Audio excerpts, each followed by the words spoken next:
Good morning, everyone, and thank you for joining us for Module 2 of our Financial Aid Workshop for Educators.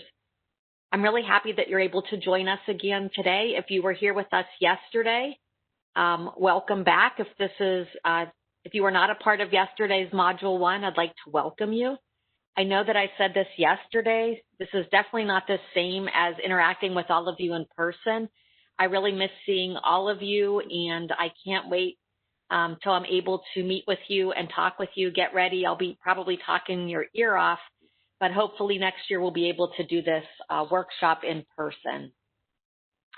For those of you that don't know me, I'm Julie Fontana. I'm a higher education access partner for PHEAA in the South Central region of Pennsylvania. My territory includes Bedford, Blair, Cambria, Huntington, Indiana, and Somerset counties. And I'm fortunate to have with me today my co-presenter, David Perlman.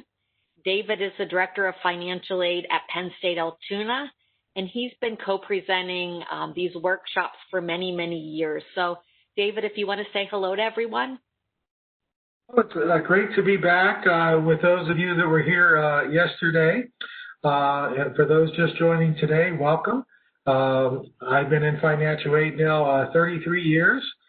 Started at the University of Pittsburgh, spent some time at the New Kensington campus of Penn State, and have been at Penn State Altoona now, I think, 24 years if my math is right. So I'm glad to be here with all of you, and looking forward to presenting later on in the presentation. Thank you. Thank you, David. In addition to David as my co-presenter, I have one of my colleagues, Deanna Brown. Deanna is a higher education access partner in the eastern side of the state, and Deanna will be managing the question and answer function of the WebEx. If anybody has questions, she will be answering those questions for you. So Deanna, I don't know if you want to say hello. Yeah, sure. Hi, everybody. Thank you, Deanna. I do want to let you know that this is an audio-only presentation. When logging in, everyone is muted, and you can't unmute yourself. And this is just to help to limit the amount of background noise. I am recording this webinar. The first webinar that I did, I forgot to record it, but I had Post-it notes all around my computer screen, so I am recording it. To all of those that registered for the webinar, you'll be getting a recording link that you can use if you want to go back and listen to it.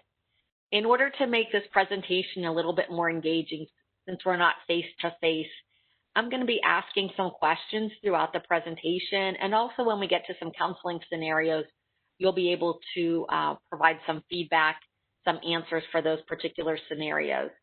So to answer the questions that I ask you, on the chat feature, which is on the bottom right-hand side of your screen, there's like a chat bubble. When I ask you certain questions, you can answer those questions through chat. And when you answer them, if you just want to respond to everyone, then we can all see your answers. You also have the opportunity to ask questions throughout the webinar today. And on the bottom right-hand side of your screen, there's also a Q&A feature. So when you click on that, on the right-hand side of the screen, a Q&A box will pop up. And if you want to ask your questions in the Q&A box, and again, be sure that you ask everyone, that it gets sent to everyone. That way, Deanna will be able to see it. If you send it to me, to the presenter or the host, I'm not going to be able to answer your questions throughout the presentation. So make sure that you direct that to everyone so that Deanna can answer your questions. So my first audience participatory question for all of you today is so that I can get an idea of who my audience is, so that David can as well. In the chat box, can you just say hi to everyone? Let us know your name and what school or organization you're with.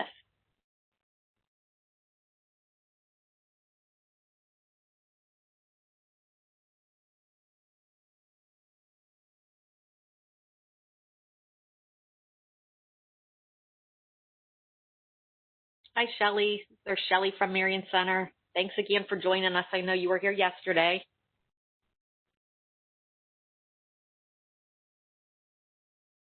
We have Ronnie from CareerLink, Megan from CareerLink, Jackie from Admiral Perry, Megan, Angela, thank you. Great, thank you all. And welcome again. I really appreciate that you're all here today, so thank you. Our President and CEO, Jim Steele, wanted to send a thank you to all of you for all of your hard work and support for your students and families over the last several months, working through all the challenges that we've all had to experience through COVID-19 and the pandemic. He really appreciates all of your hard work and your persistence and working with your students and families, and wanted to make sure that he sent his thank you to everyone. This is a picture of all the colleagues that I work with in Western Pennsylvania. And then this is pictures of all of my colleagues in eastern side of the state. There are 13 higher education access partners located all throughout Pennsylvania. And they do the same thing that I do. We all work with students and families, providing information about affordable education beyond high school, helping with the FAFSAs, doing a lot of classroom presentations, and working with a lot of organizations that work specifically with students and families. So these are all of my colleagues. We've been very busy over the last year, and particularly over the last couple months, changing gears. Instead of doing a lot of our stuff in person, we're doing them virtually. With the workshop, we broke it down into 2 modules. Module 1 was presented yesterday, and I did record that one and sent the recording to those who participated yesterday. Today, we'll be covering the following topics in Module 2.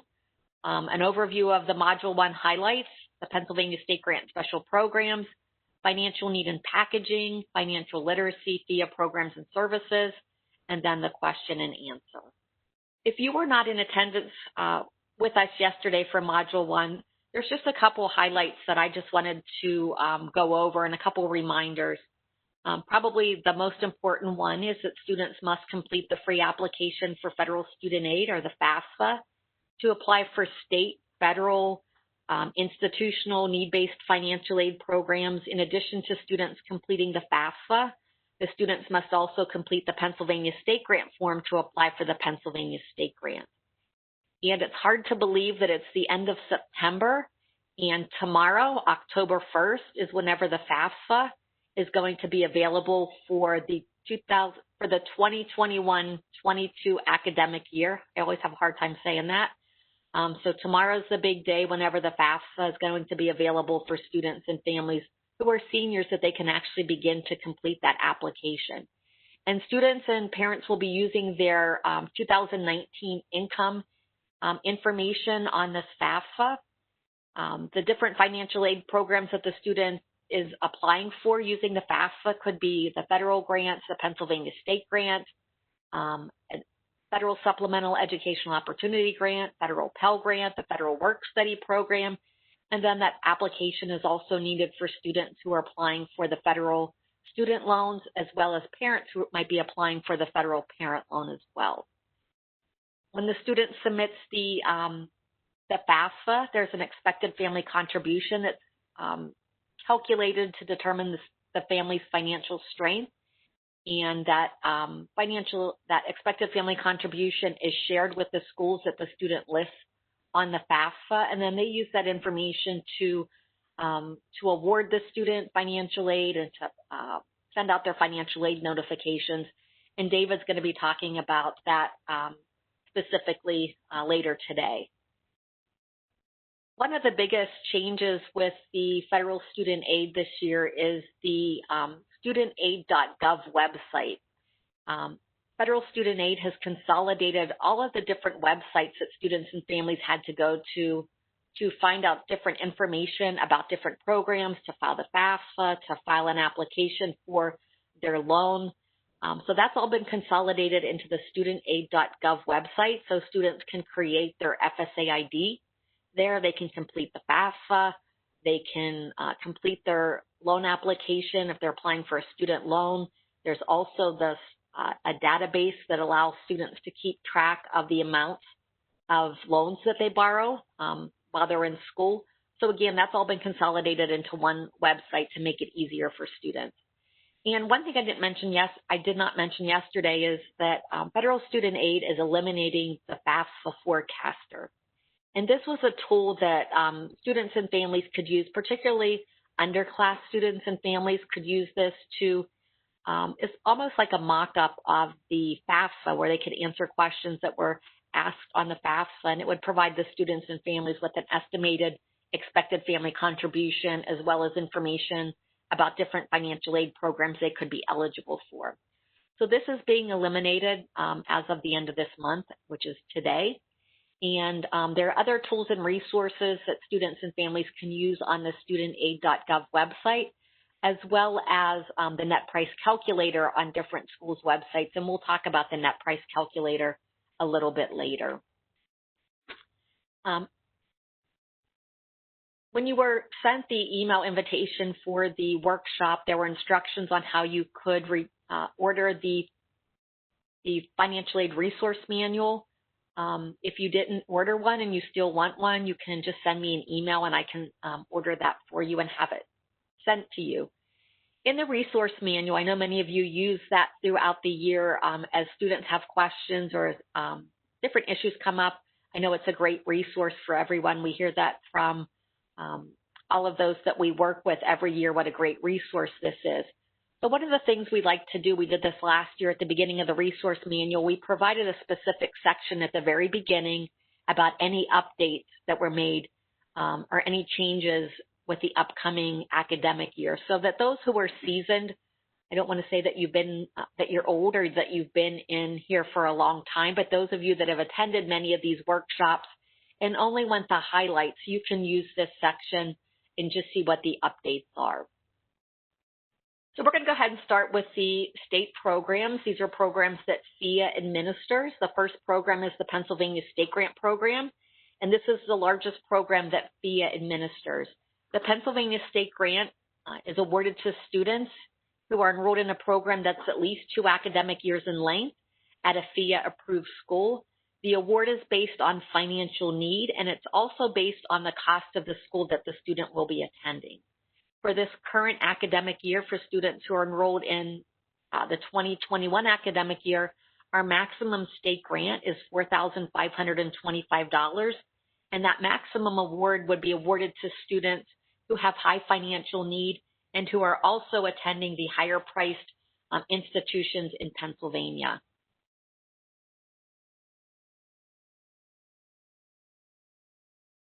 We want students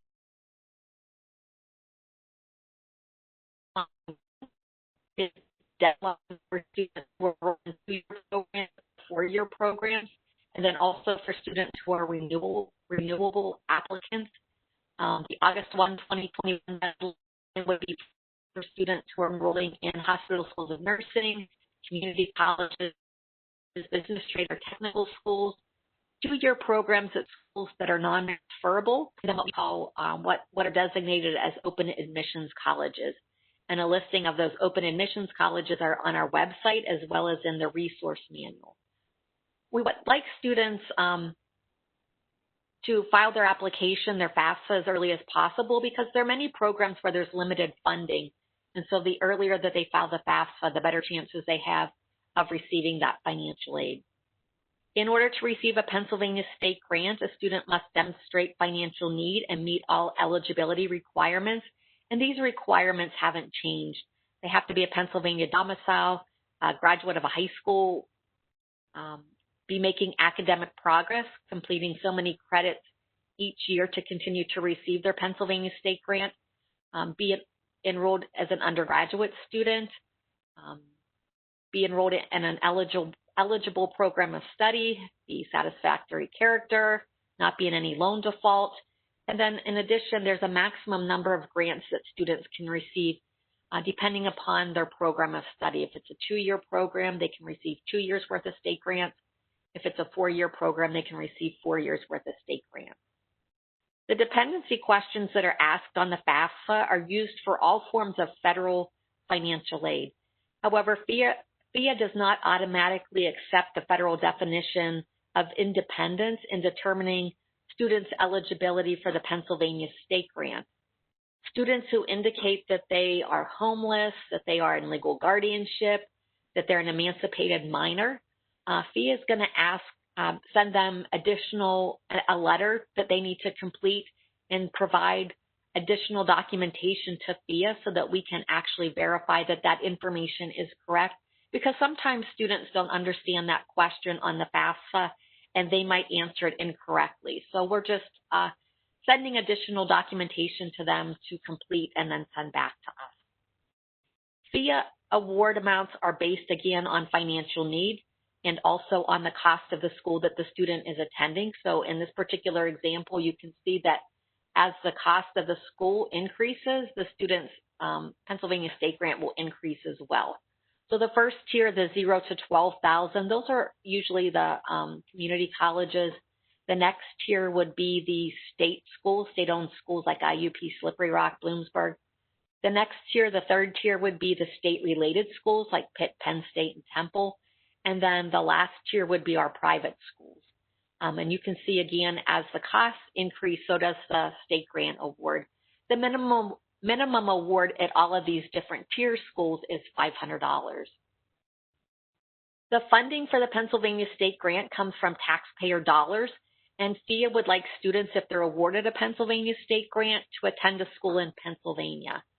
However, we do have a reciprocity agreement with 6 different states, and what this means is that students from these 6 states can bring their state grant awards to Pennsylvania and use them at schools in Pennsylvania. And PHEAA allows our students, when they're awarded a Pennsylvania state grant, to take that state grant to a school in one of these 6 states. And the states that we have this agreement with are Delaware, Massachusetts, West Virginia, the District of Columbia, Ohio, and Vermont. We do have an exception. The Allegheny College of Maryland, students who are attending the Pennsylvania campus in Everett, can use their state grant award at that campus. Now, one of the things I did want to point out is that if the student does receive a state grant, the maximum award, if they're not a veteran, to attend a school in one of these 6 states is $578. So you can see that the purchasing power for the Pennsylvania State Grant, when the student uses it out of state, significantly decreases. We also have Pennsylvania State Grant that's available during the summer for students who want to take additional classes to maybe graduate early. There's a separate application, and they have to complete that by August 15th. Sometimes a student wants to skip their senior year of high school and they leave before graduation. And if the student leaves before graduation to attend a post-secondary school, is dropped from their school district's enrollment records, and the student receives their high school diploma at the end of their freshman year when they're enrolled in school, in post-secondary school, then the student can be eligible for the Pennsylvania State Grant. However, they're not eligible for the any federal financial aid. In addition to the Pennsylvania State Grant, PHEAA also administers several other special programs. And for these particular programs, the student is going to have to complete the FAFSA. For some of these programs, there's additional application that needs to be completed. And also, some of those applications have a filing deadline. And we have that deadline because some of these programs, there's limited funding. So students will have to complete their application by a particular date to be considered for those funds. The first program is the Ready to Succeed Scholarship, and this is awarded to high-achieving students whose family income does not exceed $110,000. There's limited funding for this particular program, and it's awarded to students on a first-come, first-served basis. So it's awarded to students by the date in which they file their FAFSA. Students must be at least sophomore level, so students who are sophomores, juniors, or seniors in college can be eligible for this scholarship. Students have to have at least a 3.25 grade point average or higher. And when students file the FAFSA, PHEAA will notify the school if they meet the income criteria, and then the school will nominate the student if they meet the grade level and the grade point average criteria. Note that all students who are nominated aren't going to be receiving this scholarship, again, because there's limited funding for this particular scholarship, and it is awarded on a first-come, first-served basis. So that's why we really want students to file their FAFSA as early as possible after October 1st. The State Work Study Program is an opportunity for students to work in a position related to their major. The student has to be eligible for the Pennsylvania State Grant. Student applications are available at PHEAA.org/SWSP. On their website as well, there's a listing of the different jobs that students can apply for. PHEAA partners with different scholarship organizations and foundations in Pennsylvania. And when students are eligible for a Pennsylvania state grant and receive a scholarship from one of these organizations, PHEAA will match their scholarship up to $2,500. So that's a great way for students to double their scholarships. Students can see who our PATH partners are, who those organizations are, by going to PHEAA.org/PATH and go to those different organizations' websites and apply for scholarships through those different organizations. The Educational Assistance Program, or EAP, is a program for students that enlist in the National Guard. Tuition assistance is provided to the students, and the award is equal to tuition at state-owned colleges and universities in Pennsylvania. So this would be equal to tuition being charged, say, at IUP. On page 55 of the resource manual, it provides you with a list of the amounts of the EAP award dependent upon the student's enrollment status. Students can use this tuition assistance at any school in Pennsylvania. When the student enlists in the National Guard, it is a 6-year commitment. So if they don't fulfill that 6-year commitment, then this tuition assistance reverts to a loan, and the student has to pay that back with interest. One of the newer programs we have this year is the PA Military Family Education Program, or the PAGI bill. We administer this program with the Pennsylvania Department of Veterans and Military and Veterans Affairs, and this is for Pennsylvania Guard members who enter into an additional 6-year commitment with the Pennsylvania National Guard. These Guard members are eligible to receive tuition assistance for their dependents to attend school, and their dependents can include their spouse or their children. And the Guard member can assign the entire benefit to one dependent, or they can split that up among different dependents. The maximum tuition assistance for the dependents is equal to tuition that's charged, again, at state-owned colleges and universities, the tuition that's charged at schools like IUP. The PA TIP program provides need-based awards to students who are enrolled in courses of study in energy, health, advanced materials and diversified manufacturing, agriculture, and food production. Just last year, we added the health profession to this particular program, and we've seen a lot of schools who participate in LPN programs, a lot of the VOTEC schools who have applied to participate in the PA TIP program, and a lot of students are eligible for PA TIP who are enrolled in health programs.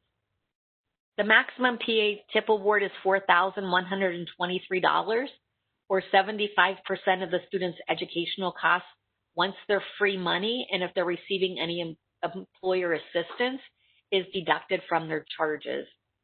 There is a separate application that's required for the PA TIP. There is a deadline.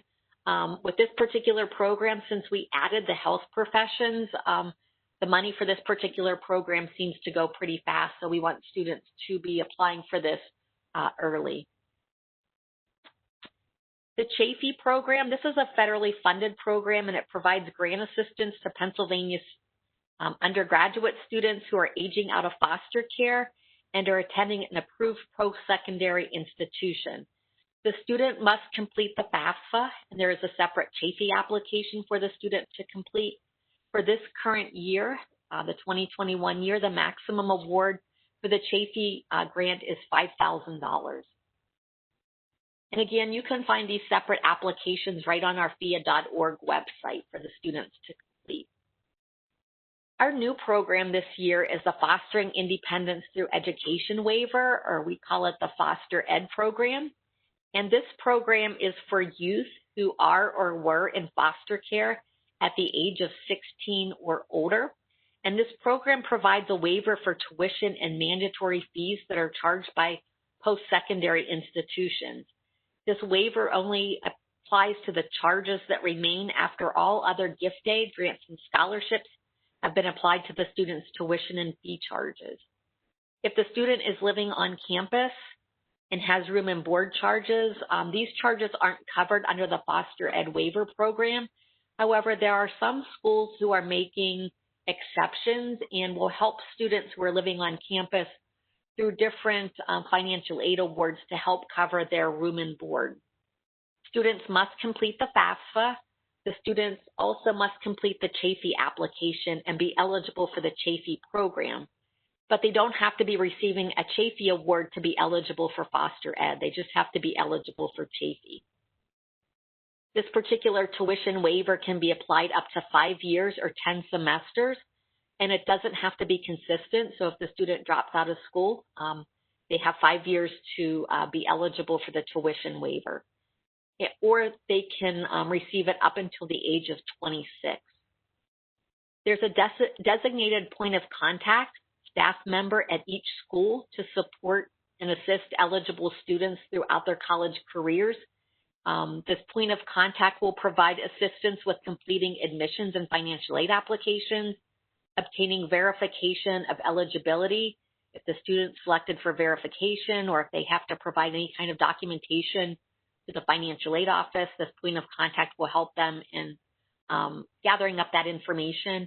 And this point of contact will also provide referrals for on and off campus resources and support services for these students as well. Students can contact the school to find out who the point of contact is. Or if you're working with a student and you want to know who the point of contact is, you can contact me. I do have access to the database here at PHEAA that lists all the point of contact for the different schools in Pennsylvania. So on our PHEAA.org website on the Foster Ed page, there's a frequently asked questions section, and this is a great resource for students that might be eligible for this program. The Post-Secondary Educational Gratuity Grant Program, or the PEGP program, assists students with the cost of education for the children of select emergency personnel who were killed in the line of duty. It provides the student with a waiver of tuition, fees, on-campus room and board charges that are charged by community colleges, state schools, and state-related schools, minus any grants and scholarships the student receives. On page 59 of the resource manual, it provides you with a listing of who's considered select emergency personnel so that students can see if a parent or a guardian that died in the line of duty, if the student would qualify for this particular grant.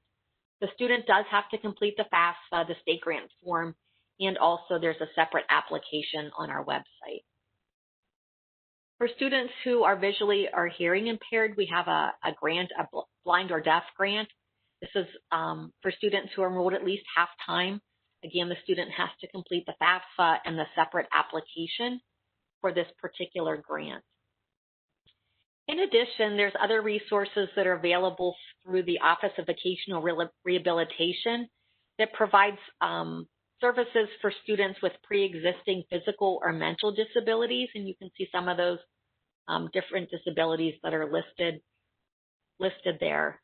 Services may include financial assistance for post-secondary education, or it could also include other services that they'll help the student with while they're enrolled in school.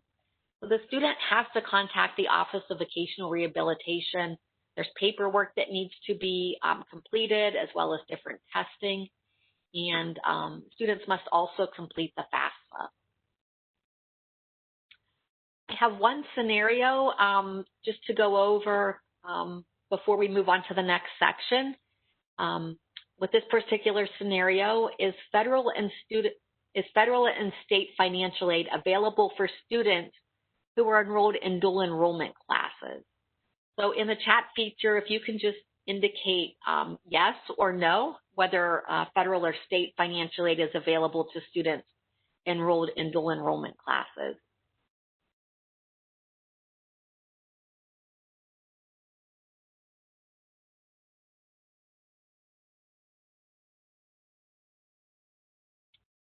Okay, I see some no's. Very good, no. Okay, so that's correct. Students who are simultaneously enrolled in a secondary school and a post-secondary school are not eligible for federal or Pennsylvania state grant. There is one exception in Pennsylvania. There's a pilot program that the Department of Education created, a dual enrollment Pell experiment, which does allow Pell Grant to be awarded to students who are enrolled in a dual enrollment program. And we have one school in Pennsylvania who participates in this. It's the Community College of Beaver County. So they're the one pilot program that's participating in this. And I did want to mention that some post-secondary schools may offer financial assistance to students. However, this would be their own institutional money in which they're awarding to students. So this wouldn't be any federal or state money. All right, so Deanna, are there any questions? I think I saw a question or two that came through the chat that was sent privately, so let me see if I can find that question. Okay, so it says I see one of the requirements for filing the FAFSA is a high school diploma. Can a student file for financial aid with a GED?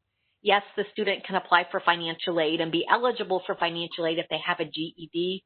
If they were homeschooled as well, they can be eligible for financial aid. A good question. All right. Any other questions, Deanna? Nope, I don't see anything. All right, great. Thank you. All right, I'm going to turn it over to David for the next section. So, David, do you want me to make you the presenter, or do you want me to flip the slides for you? Oh, I'm glad that you asked, Julie, because I was going to ask if you would not mind doing that again today. That worked great for me. I will not mind. Just let me know when you're ready for me. Okay, looks like I have my video on. There I am. Okay. As I listened to your presentation, Julie, I was reminded how impactful the programs that PHEAA coordinates or administers were in my life and my family's life. I mentioned yesterday that I was a federal work study student. I also was a state work study student and worked at People's Library in New Kensington, my hometown where I grew up. And my son, it's hard to believe, he's completed his 6 years 2 years ago. It was 8 years ago that he signed up for the Army National Guard, and he received his payments at school through PHEAA, the EAP program. So just kind of reminded of how impactful all those programs were. I'm going to talk a little bit about the federal programs and federal awarding of financial aid. We begin with the discussion of the cost of attendance. And the cost of attendance is higher than direct costs. As students look at the colleges, trade and technical schools that they wish to enroll, they should be looking actually at the tuition and fees, room and board if they're on campus or off-campus expenses, and what they, just the direct cost. And I do feel that over the years, the last number of years, due to the outreach that's done by PHEAA schools and the publications by the United States Department of Education, I feel overall there's a much better understanding of what the cost of attendance is and how it relates to indirect and direct costs. That wasn't the case a couple decades ago.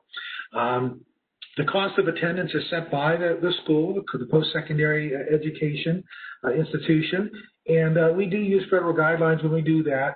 Tuition fees, room and board, an estimate for what books and supplies are, an estimate for transportation, and indirect expenses like child care, living, doing laundry and things like that. The cost of attendance it is set based on if a student's a commuter or on campus or off campus, they go together. But we also can increase that. Most notably, students doing study abroad have additional costs. So we work with the study abroad office to actually increase the cost of attendance. Somebody buying a computer, we are able to increase the cost of attendance. We had an adult student that was a number of years ago that was commuting 150 miles round trip to attend Penn State Altoona, and we were able to increase his transportation cost. You may ask, why do you want to increase the cost of attendance? We want to increase that because that increases the amount of financial aid that a student is eligible to receive, and in many cases, they need that additional support. We can go to the next slide there, Julie, if you don't mind. There we go, thank you. You'll see the needs analysis formula that is used. It starts with the cost of attendance, which we just discussed, minus the expected family contribution, which that name will be changing. I mentioned that yesterday, and I should have looked that name up. I was watching legislative events over the summer quite heavily, but once school started, I got involved with working with our students, and I haven't followed the legislation recently. But expected family contribution name should be changing, and that's a misnomer. Expected family contribution is determined by the FAFSA, and it varies from family to family based on their economics and household size and number in college. But it's not a number that they actually write out a check for. Someone with a zero doesn't mean they won't need to borrow or pay anything. Someone with an EFC of $90,000 does no way mean that they will pay that amount in a school in Pennsylvania. And all of the elements that are on the FAFSA go into the expected family contribution, income, whether the income is taxable or untaxable, household size is there, number in college is one of the biggest factors. If a family has 2 children in school, the parent contribution is cut in half. 3 children, like I had 3 in at one time, the parent contribution was cut by 1/3, and that can really make a big impact on the amount of financial aid that's out there. When we subtract that, we get financial need, and that's a driver for awarding institutional type aid from the college. So we go to our next slide, Julie. The financial aid offer is prepared by the college, trade, or technical school for the student. Most cases, I can relate Penn State, it's all electronic now. Students have what they call Lion Path, and many schools have something very similar that they call their electronic connection between the student and the school. And the award offer is posted there for students to view. They receive at Penn State, I use my base of knowledge, students receive an email when we receive their FAFSA, and then when they go through the awarding process, they receive an email. The biggest takeaway today is get that FAFSA in as early as possible. At one time, the FAFSA did not become available until January 1st of the following year. The last number of years, it became available October 1st. And colleges have adapted to that. Colleges are aggressive in getting the information that students need out as quickly as possible. So it's very vital that that FAFSA get completed after October 1st. We know that some students say, well, we have enough money saved for the first year, we're not going to apply. My family income is high. There are some college awards, when we actually look at the awarding, that some students simply have to have a FAFSA on file to be considered for that award, whether it is need-based or non-need-based. There are awards that require a FAFSA. So I just wanted to express that need to get the FAFSA in by all students again. The financial aid offer will have the types and amounts of financial aid offered. The offered letter, which is electronic, will have a section that explains, is that a loan? Is that a grant? Is that a scholarship? Where is those funds coming from? Are there conditions placed on the awards? Do you need to maintain full-time enrollment to continue to receive that award and it not be removed during the semester? There's also student rights and responsibilities are included, and a lot of this is driven by federal legislation. And there's also policy on satisfactory academic progress, which I talked about yesterday, but I should also add today that students receive another email from Penn State, again, my base of knowledge. All students that are offered admission, whether they have financial aid or not, receive information on the satisfactory academic progress in order to continue to receive financial aid. And students should be familiar with their school's satisfactory academic progress. It's available on websites. Students are sent emails. It's available in their Lion Path in the case of Penn State. Our next slide, Julie. This is a slide that I've grown accustomed to. If you've attended one of the in-person financial aid events we had at Penn State Altoona over the years, initially was not a fan of seeing this much information in one screen, but it does serve a very important purpose. And I've grown to kind of like this page on presentations like this that we do for high schools and today. This shows a couple important takeaways, not to memorize and look at this entire screen. It shows that schools, beginning at the cost of attendance, schools do have different cost of attendance. Some are lower and some are higher. From my experience, School A would be more community college, public education. School B would probably be the Penn States, the Pitts, or the Temples, the state-related schools relating this to Pennsylvania. And School C would be the privates that are out there. So it shows that the cost of attendance can vary. And the cost of attendance is generally by the tuition cost at the schools that are out there. And then this chart also shows that the EFC that's determined by the FAFSA, that doesn't change. That stays the same for all three schools we have here listed, $2,000 in this case.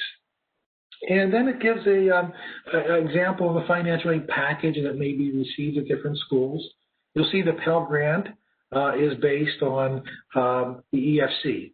That does not change. That's set by the federal government. You'll see the Pennsylvania State Grant does change. There's a different tiered system, and the opportunity for higher Pennsylvania State Grant does increase as the cost of attendance of the school increases. You'll see the opportunity for some institutional information there in the SEOG. In this case, you'll see the SEOG supplemental educational increases with the cost of attendance. And then you'll see institutional grant and scholarship can vary. My daughter actually attends a private school in Pennsylvania College because Penn State did not have her major, go figure, but I'm very happy that she's at that school. And simply by applying for admissions to that school, which would be in the School C range here, without even having any FAFSA information on file, they awarded students at their college in this particular program scholarship support based on their SAT score. So she received funding based on that, and some other students got higher and some got lower, and that brought the cost down very quickly for School C, even though it was more a higher cost school. And you can see in this case the students getting $12,000. There's a private scholarship from an outside source that we encourage students to seek through their high schools and the school that they attend, listen in their community, any membership that their parents or they may be fraternal organizations belonging to. Private scholarship of $500 does not change. The student has work study, and you can see the loan did not change. But then the bottom line, we look at the gap. You can see the gap between the cost and the actual financial aid there. You'll see that it's not as dramatic. It is higher for School C, but it's not as dramatic once we take a look at financial aid, and that's one of the takeaways that we want to have there. The gift aid money's increased there, and the employment's changed a little bit, and the loans are the same. And then those programs we talked about yesterday, the federal programs, and a little bit later on we'll talk about alternative loans also. Those are there to close any gap that a family might have, or a family might come in and take advantage of a payment plan. Some schools have monthly payment plans. Some do 3 a semester, 4 a semester, so they come in there. And then we'll see if there's any questions with that chart later on. that came about. So I made it through that, and I'm kind of fond of that chart now. So I think we're going to take a look at some professional judgment ones, and should I coordinate those, Julie? I think that's the plan that this will be, or would you like to take over for that? You can go ahead and do that, David. Oh, okay. I'm sorry. We have professional judgment first that I have to discuss. Okay. I thought we were getting accounting scenarios. I jumped ahead of myself. I might have had one of my slides. Those are at the end. Yes, I had one of my slides out of order by paper here. At the end of printing this, the papers got mixed up a little bit, and I thought I put them back in order. Thank you, Julie. I want to speak to professional judgment. Each school has the opportunity to make some decisions regarding dependency of students, which we'll talk about, and also some ability to change that EFC based on current circumstances. The FAFSA now looks at prior years, so we're looking back 2 years. That's to enable families to complete that FAFSA. They'll have all of the information. There's taxes most certainly should be done unless they got an extension upon extension. So that's why it was prior years. But we know that things can happen between the base year for the FAFSA and the student's enrollment. And schools do follow federal guidelines and requirements when considering changes. And schools do it different. That's why it's called professional judgment. You may get one answer at one school and another answer at another school. But the intent is to assist the students, and all schools want to do that. Reviewed on case by case. We've really got hit this year because of the health crisis and the economic fallout as a result. I've seen other times, probably I have to say this is the largest, quickest time, but I have been involved where when I was at Penn State New Kensington, a factory had closed and a lot of our families were a factory. We have seen some recessions and things like that. So what we do first of all is we collect the information from the family. Some schools wait until the following year's tax return is complete to make formal decisions. But anyone experiencing any change, the takeaway here is they should contact PHEAA and they should contact their school, and we will review what can be done. In the case of the health crisis and the economic fallout, from my base knowledge at Penn State, we developed a code that we put into our computer system to identify that a family was having some economic hardship as a result of COVID. And even if we could not do professional judgment for the student, if additional funding became available, the fact that that family had a code on their system, we could run a report and consider those students for any additional funding that came by with us. Professional judgment can be with job loss, medical expenses, abnormal economic things happening with the family. We want to hear about at the school, and we will take it from there with the students. Our next slide is dependency override, and I think we have a couple slides on that looking here. In many cases, a student is not able to obtain their parents' information, and it's shocking to hear some of the situations that students' families are and the students are living through. One thing that is not considered is a parent refusing a child to put their information on the FAFSA and fund a child's education. The intent of the United States Congress with federal financial aid is parent involvement to the extent of at least completing the FAFSA. Parents not claiming the student on for income tax purposes is not a reason not to have the parent's information on there. The student no longer living with the parents voluntarily at home. And we do hear that. Some students, whether it's, there's nothing going wrong with the family, we do have a number of students, a small number, that move out right at graduation. They go live with grandma or someone, and just to say I'm no longer living there. And maybe it's somewhere like grandma's living in retirement community along the coast or something, but we do hear, well, I'm not living with them anymore. We hear from parents, they're not living with me anymore. Well, what happened? Well, I just went to live with grandma or something like that. And just getting along, not arguing, arguing, I should say, is not a reason.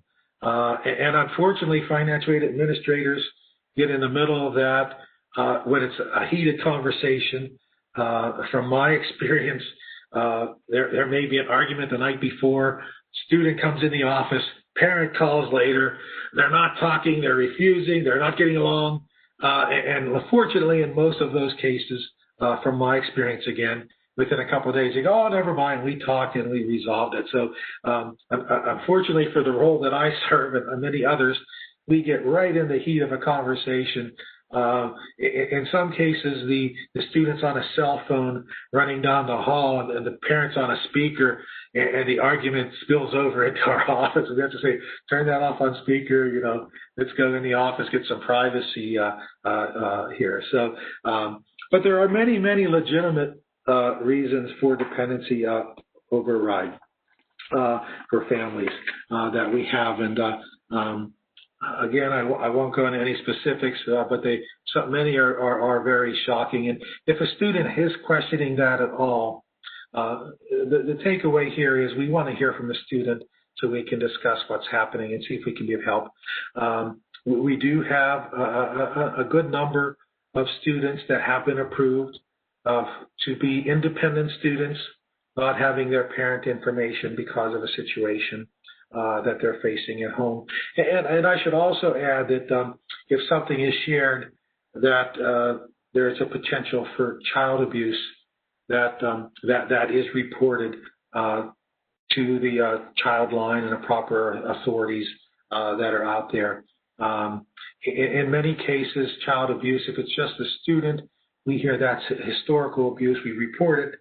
But since if a student has turned 18, the state doesn't follow up as much. But if there's indication that the student is under 18 or there are other siblings through discussions with the student, those are reported. And I have on my end been involved with some of those over the years. If we could have our next slide, Julie. Again, I kind of mentioned earlier, probably jumped ahead there, any reduction in income, and it does require documentation. It's not just the family calling saying, hey, I lost some income, we need some documentation for file. They should contact us. We'd be glad to discuss with them any options they might have. In some cases, that might not result in any additional quick change with the FAFSA, but we can provide additional information that can be very helpful to them and families dealing with a reduction of income. And it is separate. They contact their school for any school aid, federal aid. We work with federal aid. And they should also contact PHEAA. You'll see the web address there. Somewhat different criteria is used between the state and the federal process. Our next slide is private alternative educational loans. We talked yesterday about federal loans. Private loans are from private lenders, and they have the opportunity to supplement a student's education.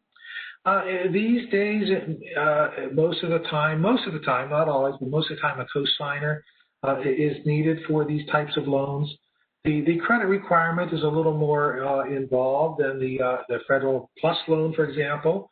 And we know that the federal direct loan that the students get is guaranteed by the federal government as long as the student's not in default of a grant or a prior loan. And they generally require a cosigner. And I think Julie may have more to say about an alternative loan program later on. But we always say carefully read the fine print and understand the terms. The interest rates can be fixed or variable, and parents should understand that, and students should understand that also. At Penn State, we have many, many students that do borrow through not only the federal programs, but they borrow through the private alternative educational loans. And I want to say again that an educational loan is an investment in the student's future. Students that come to college, search their majors, apply themselves while they're in college. I have seen many, many success stories that the students would not have had had it not been for the opportunity to the grants and loans that are out there, both federal and private. And now I'm starting to see their children also coming back, and I know they continue to be successful in life because they're reintroducing themselves to me. So I think we'll pause here. I think our next screen is for questions. Are there any questions out there that came up during this discussion? I didn't see any, unless you have some sent to you privately. I did not have any. I didn't have any either, so very good, David. Well, is there anything you'd like to, before I finish, anything that from your other presentations, Julie, that should be added from what I just said? Any thoughts there? I did want to mention one thing when you were talking about dependency overrides and, what are not considered dependency overrides, the fact that the family doesn't want to provide any parental information. Sometimes I get that as I'm working with students. Parents think that by providing their information on the FAFSA that they have to take out loans for the student or they're responsible for paying the balance. But once we, explain to the parents that the reason they're asking for the information, it doesn't require the parents, they're not applying for any student loans by submitting the FAFSA. It will help the student to be able to receive funding to help pay for their schooling. And I think a lot of times once we explain that to them, they provide their information for the student. So I just wanted to add that to that one particular section.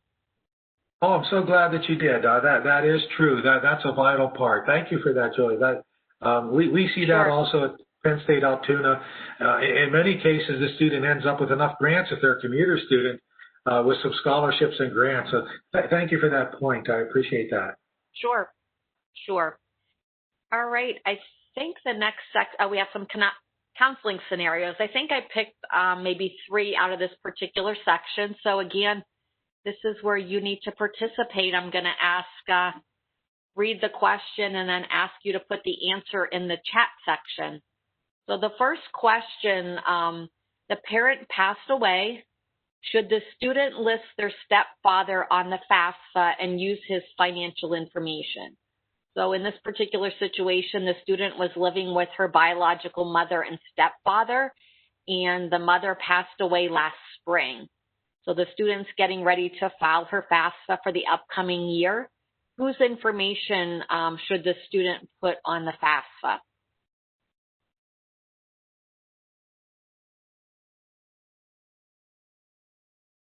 Okay, we see a stepfather is one of the answers.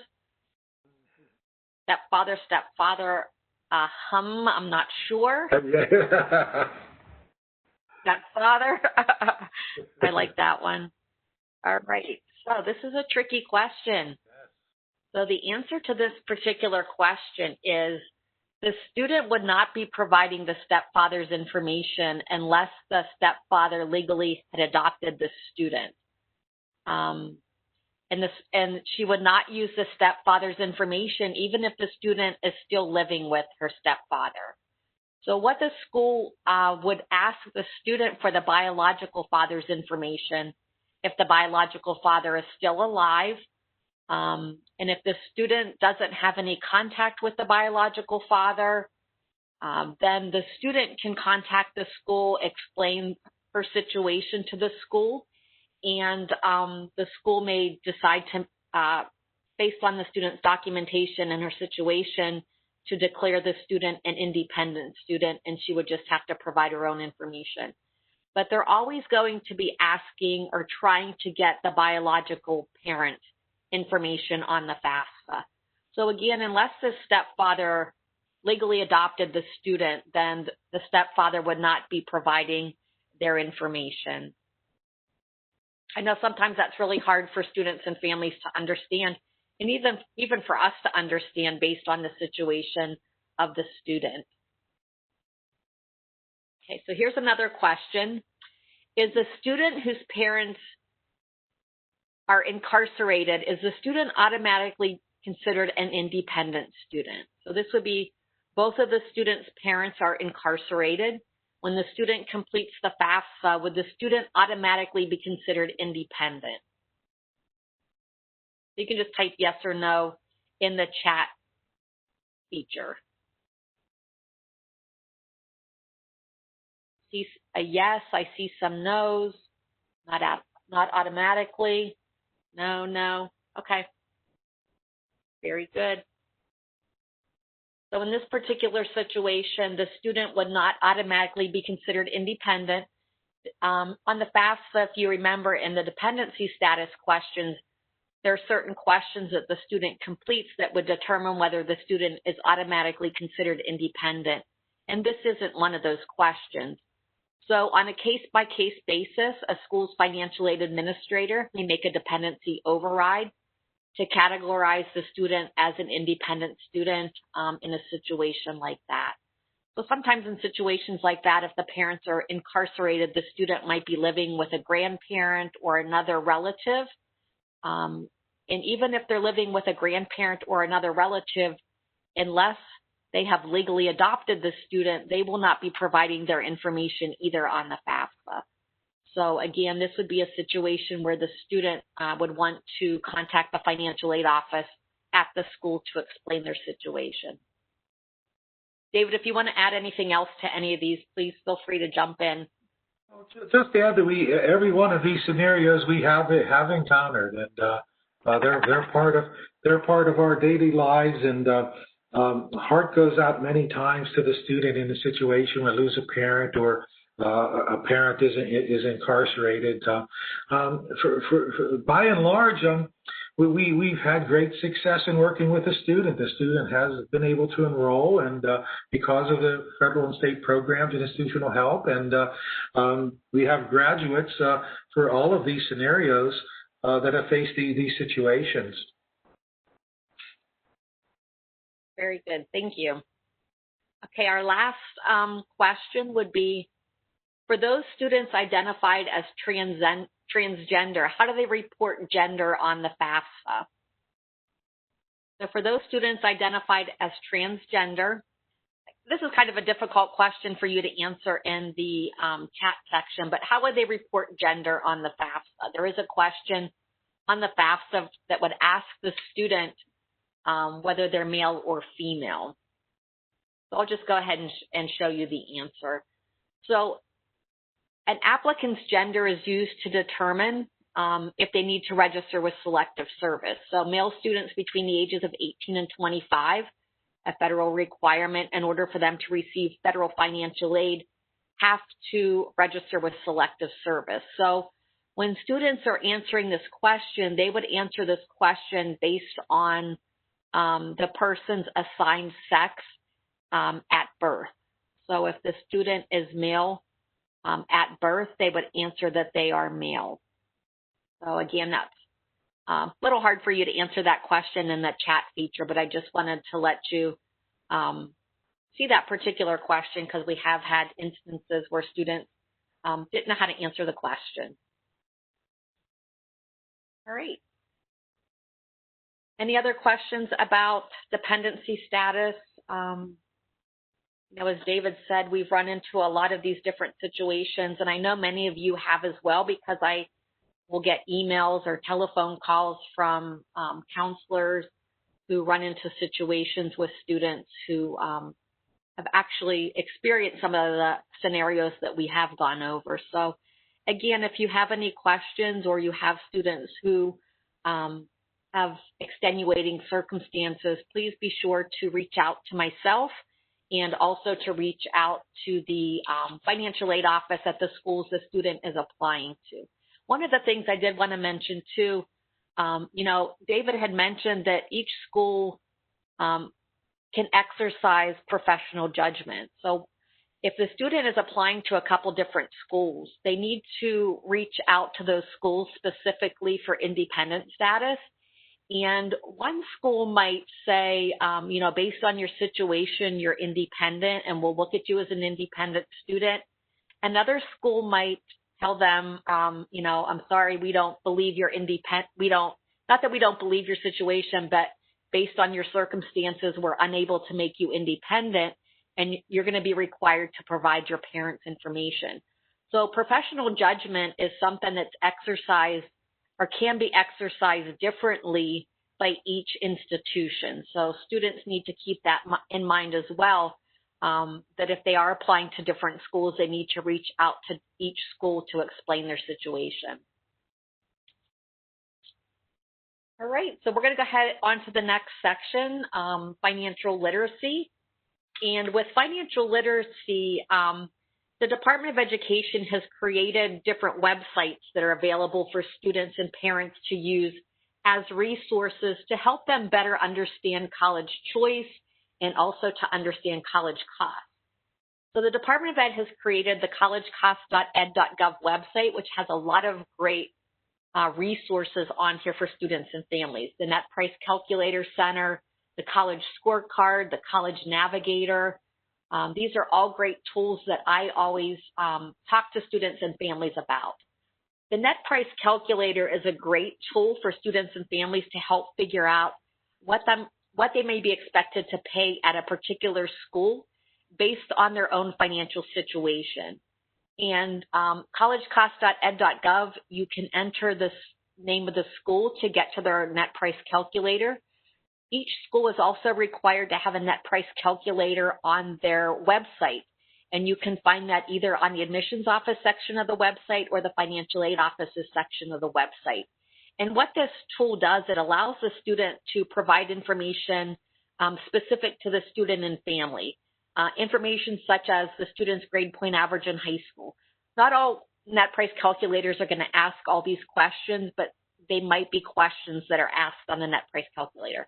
The grade point average in high school, their test scores, ACT or SAT, the number in family, the number in college, the income of the student, the income of the parent. And what this calculator does, it provides the student with an estimate of how much free money they could be eligible for at that school, free money in the form of grants and scholarships. Now, keep in mind that this is only an estimate. It's not an actual award amount that the student would receive. And also keep in mind that the estimate is only as good as the information that the student puts into the net price calculator.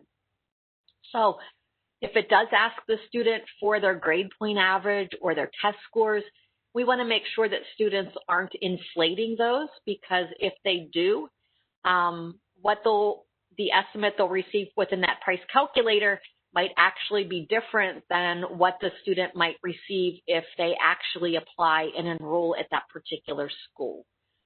So again, this is a great tool that students and families can use to determine what their out-of-pocket costs are going to be based on the direct costs or direct billing costs minus their estimated free financial aid in the form of grants and scholarships.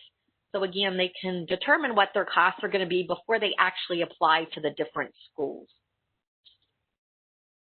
The College Scorecard provides a snapshot about an institution's costs and value. There's 5 key pieces of data that students can find information out about specific schools. The cost of the school, the graduation rate, the loan default rate, that would be students who have taken out student loans at this particular school and have not paid them back, the employment rates of their graduates, and then the average amount that students borrow to attend this school. The last tool is the tool that PHEAA created, My Smart Borrowing. And we created this tool several years ago because we were concerned with the amount of student loan debt that students were incurring, and also the fact that students were having a hard time paying back their loan amount. So with this particular tool, it provides the student with an estimate of how much they might have to borrow at a particular institution to get their degree. And based on how much they borrow, it provides them with an estimate of how much they're going to have to pay back each month over a 10-year period, because that 10-year period is a standard repayment plan. And when I use this tool in the classroom with students, a lot of times students have no idea what the cost of school is. They just say, I'll let my parents worry about that. But when we use this tool and they see the cost and they see how much they might have to borrow, how much they might have to pay back each month, it allows us to begin to have discussions on ways to make it more affordable for them and for their family. We talk about the importance of applying for scholarships and how the more scholarships you apply for, the less you have to take out in student loans. We talk about, instead of living on campus, maybe commuting to save anywhere between $10,000 and $12,000 a year, or even starting at a community college or a lower price school so that it's more affordable for their family. So next we're going to talk about PHEAAs products and services. Out on our website, our PHEAA.org website, we have different toolkits that are available for you to use as you work with students and families, our financial aid and FAFSA toolkits, our career education and work standards toolkits, which provides information about Chapter 339 materials. These toolkits, many schools use as they promote their different events that we do. So a lot of good information on these toolkits for you to use. On our website, you can also order our materials, our publications. These are all free. If you have run out of materials, you can go to our website and order more materials, or if it's just easier to send me a message, I know how busy many of you are, just shoot me a message and I'll be more than happy to order these materials for you. For many of these publications, we do have them available in Spanish. At some point, it's always a good idea to go through the publications that you have in your office. And I know a lot of times if schools have old publications, they hate to throw them away. But we really want you to do that because some of the publications that you have specific deadlines in them. And we want to make sure that students and families are getting the most up-to-date information. So it's always a good idea to do some house cleaning and to get rid of those old publications and to order some new ones. These are different ways that, I work with all of you at the schools and also a lot of the community organizations that I work with, providing financial aid nights, FAFSA completion sessions, in the spring doing junior jump starts for your students and families. I also will go into the classrooms and do education planner websites talking about career options for students, doing presentations on scholarship searches, the My Smart Borrowing tool, as well as different financial literacy presentations. If you have a need for a particular presentation, just shoot me an email and I can work with you in putting something together to be able to provide that to your students. We have a tool in place that can be used that allows schools to see which students have completed the FAFSA for any particular academic year. The information provided can easily help you with your outreach efforts and encourage students to file the FAFSA. If you're interested in using this tool, you can send me an email or you can call me. There is additional paperwork that you need to complete. There's an agreement that needs to be signed and sent back to PHEAA before we can give you access to the website. Once you have access to the website, it's kind of tricky to maneuver. So once you have that agreement back, I can walk you through the process of being able to access this particular tool and this particular report so that you can see which students have completed the FAFSA at your school. Excuse me, a little bit earlier, David talked about the private loans, and I should have put this section right after it. In April of 2019, PHEAA launched our own private loan called the PA Forward Student Loan Program. And this is a suite of products that are designed specifically for Pennsylvania students and families to help finance their education costs after they've applied for grants and scholarships and then any federal loan. Again, we really want students and families to use this as a last resort to help pay for their education. There are different loan types that we offer through the PA Forward Student Loan. We have loans specifically for undergraduate students, for graduate students, for parents, and then we also, our refinance loan is finally up, and we've had students who have graduates have actually refinanced some of their loans and taken advantage of that particular program. With these, the undergraduate and graduate loans, we do have low fixed interest rates, which are competitive. For this current year, the interest rates are ranging between 4.03 and 6.56%. For undergraduate students, they need to show that they have good credit and a job to pay back the money that they're borrowing. And so most students graduating from high school will have neither. So they're going to need a cosigner for this particular loan.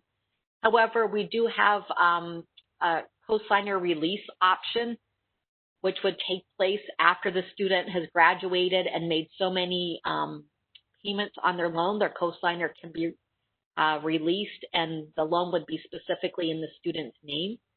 We do have interest rate reductions for students who graduate. We have a half of an interest rate reduction and then a quarter interest rate reduction if they elect to use direct debit when they repay back their loan. There are no fees that are associated with any of these loans. So if a student is borrowing $10,000 for their remaining cost at school, they will receive $10,000. It will go directly to the school. So keep that in mind as well. There's different repayment options as well as deferments and forbearances that are available as well. With a parent loan, again, we have low fixed interest rates, and these range between 4.21 and 6.40%. Zero fees associated with this. You can borrow up to the cost of education, minus any financial aid. There's no prepayment penalty, and again, we have multiple repayment options, as well as different deferment and forbearance options. And then with the refinance loan, again, a fixed interest rate. The interest rate is as low as 3.72%. There's a minimum amount when students refinance the loan of $5,000. If you're interested in finding out more about our PA Forward loan, you can go to PHEAA.org/PA Forward. And there's additional information out on our website, as well as links to the actual applications that you can complete the application online. The last section I just want to talk about, this is another type of financial literacy that is available to help students monitor the amount that they borrow in student loans. There was a regulation, a state regulation that was passed last year, Act 121, which requires post-secondary schools to provide student loan debt information annually to students. So the schools are required to provide students with information on how much the student has borrowed, what the average interest rate is, and information specific to repayment, as well as different websites for tools that students can use as far as calculators in determining how much they might have to pay back each month. So this is a great, a great tool that allows students to keep track of how much they're borrowing. And PHEAA has actually created a tool to help the post-secondary schools meet this particular regulation. These are some different internet resources that PHEAA has, and I know that many of you are familiar with these, PHEAA.org. The myfedloan.org is the website for our federal loans that we manage through public service loan forgiveness. So that's a great site if you're interested in public service loan forgiveness or you currently are in it. We have a lot of great information out there. We also are involved on social media, on Twitter, on Facebook. We do Facebook live events, I think the second Friday of each month for the remainder amount of the year. There are different topics in which we discuss information with students and families. And then again, these are some more online resources. PASFA is our partner in Pennsylvania, the Pennsylvania Association of Student Financial Aid Administrators.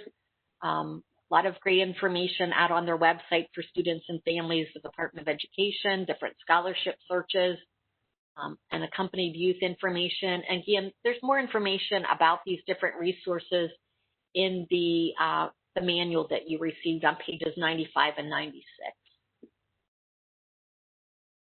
Are there any questions about anything that David or I may have covered this morning?